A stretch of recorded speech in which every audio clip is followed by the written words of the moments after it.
안녕하세요. 독서전략연구소 곽동호 소장입니다. 반갑습니다. 저는 볼 때마다 반가운데 여러분들은 어떠세요? 네. 오늘은 18번째 시간으로 독서의 원리 중 독서 시스템에 대해서 여러분들과 함께 이야기를 나누겠습니다. 먼저 지난주 교육 내용이죠. 지난번에 교육은 독서 발달 단계 1단계 친밀성 단계부터 5단계 창조 단계까지 알아보았습니다. 여러분들이 이 단계를 꼭 외울 필요는 없습니다. 쉽게 생각하시면 돼요. 그죠? 쉽게 책과 친해지는 단계, 책의 내용을 파악하는 단계, 그리고 책 내용 중에서 무엇이 필요하고 무엇이 필요 없는지를 생각하는 사고 단계, 그리고 여러분들이 말과 글과 행동으로서 표현하는 표현 단계, 그리고 그것을 통해서 여러분들이 어떤 생각, 그리고 행동, 그리고 여러분들의 미래를 통해서 변화시킴으로써 여러분 개인과 조직을 새롭게 만들어가는 그런 창조 단계까지 있다고 말씀드렸습니다. 뭐 굳이 외우자면 남녀관계를 생각하시면 되겠죠. 성인 남녀가 친해져서 서로에 대해서 알게 되고, 그리고 판단하겠죠. 생각하겠죠. 이 사람과 사귈 것인가, 결혼할 것인가, 아니면 그냥 알고 지낼 것인가. 를 판단하는 사고 단계. 그리고 만약에 결혼을 한다면 꽃도 주고 반지도 주고 뭐 프로포즈도 하고 결혼도 하겠죠. 그런 표현 단계. 그러고 나면 이제 성인 남녀니까 창조를 할 수 있겠죠.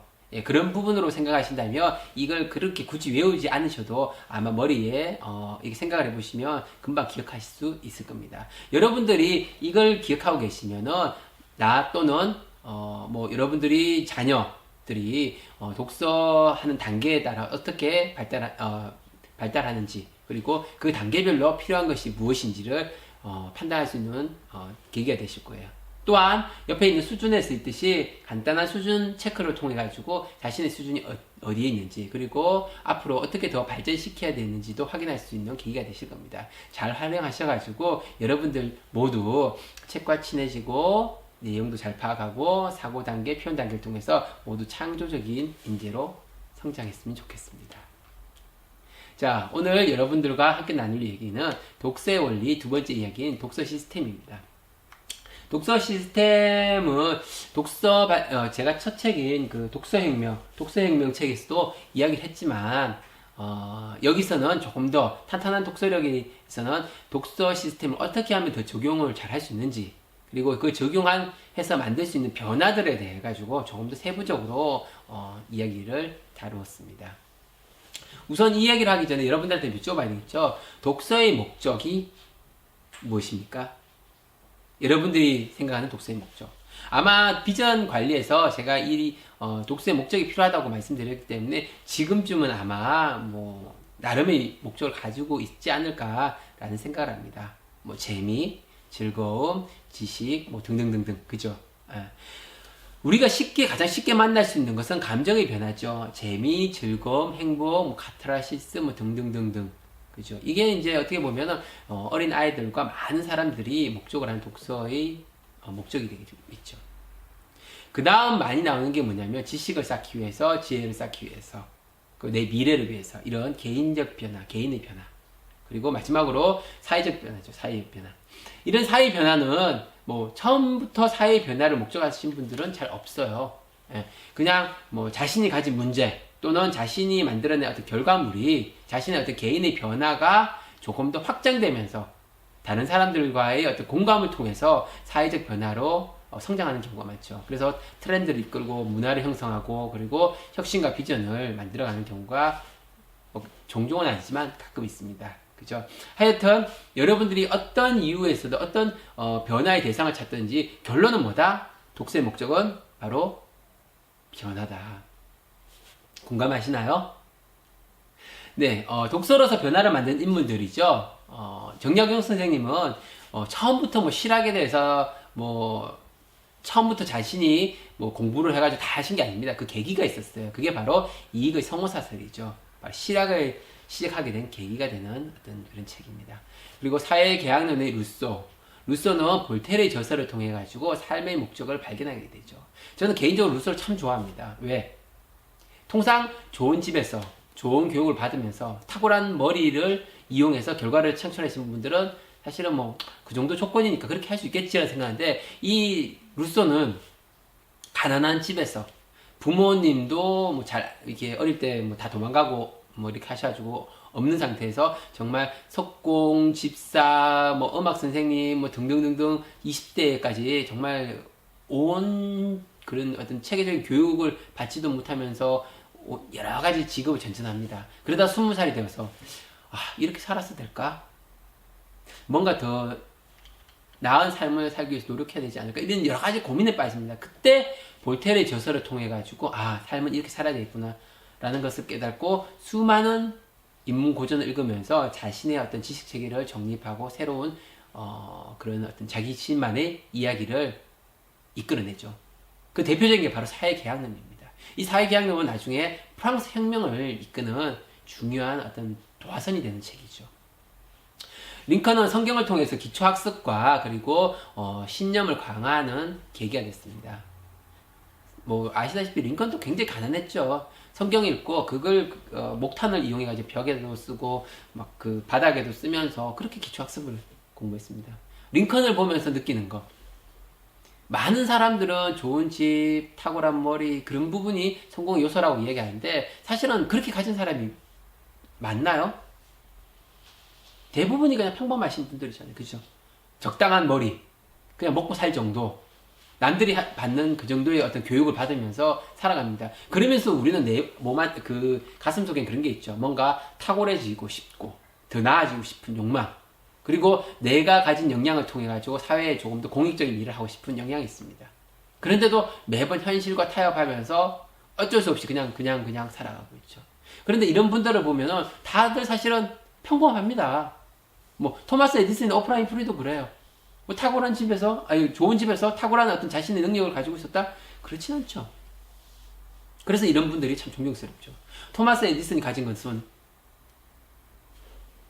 디트로이트 도서관에서 읽은 책이 사실은 미천이었죠. 그것을 통해 가지고 자기가 수많은 발명의 재료로 삼았습니다. 오프라 윈프리도 굉장히 뚱뚱하고, 이러면 비약인데, 그죠? 이러면 안 되는데, 그죠? 하여튼 조금 이렇게 몸무게가 좀 많이 나시고, 얼굴도 그냥 좀 평범보단 약간 좀 그러시고, 그랬지만, 그리고 이제, 좀 성적으로도 굉장히 학대를 받고, 뭐, 심지어는 마약까지 했죠. 그런데도 지금 어떠세요? 탁월하죠. 지금 미국에서, 미국에 영향력 있는 여성 5위 안에는 항상 들어가고 있다고 합니다. 세계에서 인정하는 토크쇼의 여왕이죠. 재산 엄청납니다. 여기 있는 모든 분들 아마 여러분들이 아시겠지만 다 가난하고, 그리고 뭐 그렇게 탁월하다고 인정할 수는 없는 그런 조건을 가지고 있음에도 불구하고 탁월한 인재로 성장하신 분들이죠. 그래서 저는 유인전이나 고전을 읽으면서 그런 부분에 늘 관심이 많아요. 왜? 제가 너무 평범하고 제가 너무 뭐 이렇게 내세울 게 없기 때문에 이런 분들을 보면서 항상 제 나름대로 무언가 이렇게 자극을 받으면서 이제 노력하려고 하는 그런 마음을 만들어가죠. 여러분들 그러시죠? 자, 우리는 이들처럼 책에서 시작된 변화가 우리에게도 이어지길 기대합니다. 저 또한 그렇고요. 근데 현실은 쉽지 않죠. 이분들의 그 공통점을 한번 살펴보면 책을 읽고 사색을 하세요. 그리고 표현을 하시더라는 거죠. 표현만 했냐? 아니라는 겁니다. 실천까지 한다는 거. 그래서 만들어진 여러 가지 변화를 통해서 사회적인, 경제적인 어떤 지위를 얻으시는 거죠. 그러면 우리는 어떻게 될까요? 그러니까 제가 그 부분에서 고민하면서 만든 게 바로 독서 시스템이죠. 책을 읽고 책에서 정보가 무엇인지를 파악하고 그 책에서 얻은 정보를 내 머릿속에 입력하고 그것을 실천을 통해서 변화를 만드는 겁니다. 실천의 방법은 뭐가 있다? 수용과 모방과 창조가 있다. 다 들어보신 내용이죠. 예. 지금 이제 독서의 원리라고 해가지고 제가 앞에서부터 쭉 이야기합니다. 독서 발달 단계, 독서 시스템, 사고의 원리. 이 세 가지는, 별개가 아니에요. 다 그냥 한 묶음이라고 보시면 됩니다. 그런데 그것을 이제, 독서라는 것을 다양한 각도에서 해석하고 이해할 수 있도록 이해하고 또 그 작동하는 원리를 풀어놓은 거기 때문에 다 일맥상통한 거죠. 책을 읽고 책의 정보를 파악하고 그리고 정보를 지식화시키고 실천하고 변하는 거.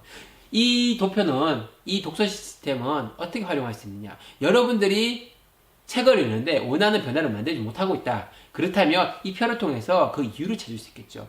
제가 여러분들한테 물어볼게요. 책을 읽으셨습니다. 책의 내용이 어떤 거죠? 여러분들이 술술술 이야기할 수 있다면 정보는 얻으신 거예요. 그런데 만약에 아무것도 기억이 안 나는데요? 그러면 책을 다시 읽어봐야 되겠죠.